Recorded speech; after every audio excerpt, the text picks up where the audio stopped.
د فرعون کیسې یې ورته کولې ډېر په سترګو د نمارېده و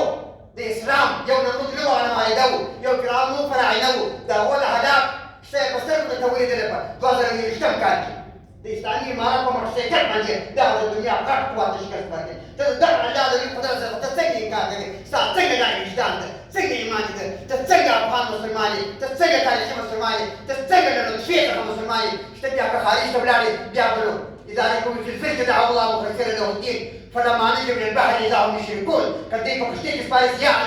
الله تما بخير ماني تدا يا بابا او كوجه تموزي يا الله زي قال نور هذا علاقته فقبل كم رسول علاقته اللي هم علاقته فاخرت كم علاقته فازين كم علاقته فابد كم علاقته دغ علاقته مناقضه دغ علاقه داس ناجي راويدي دا بخواد غير خوب خيال خبري دا ناجي راويد والعلاقه بالبشبالي لكيجني والفزاكي ومتند والعلاقه بالبشبالي لكيجني دا بروب كانوا عليه في بدري قوم ده هاي تنق علاقتي دا عاد سموت كسيه تا من اللي يدينا من دغه د افغانستان په کډوالو باندې اعتراض وکړ پر دغه ولس باندې یو کېدل چې دغه ملت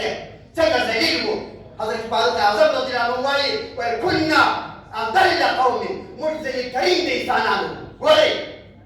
خبره وایي وكنا اضل قوم مرسل کریم د انسانانو وایي عربو څه کوي خپل نور یې ځوندي شخوي په خاورو کې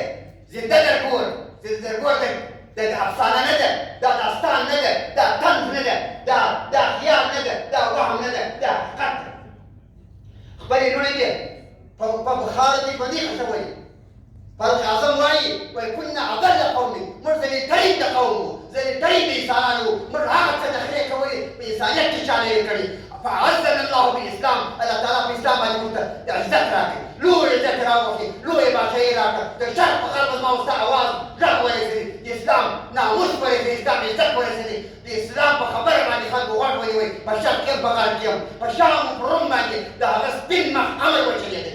نو هغه وایي ما ته تا ته عزت راکړي فمهما نطلب العزه بغیر ما اعزنا الله به اذلنا الله که بیا زه عزت په هغه څه کې لټوم عزت په هغه څه کې غواړم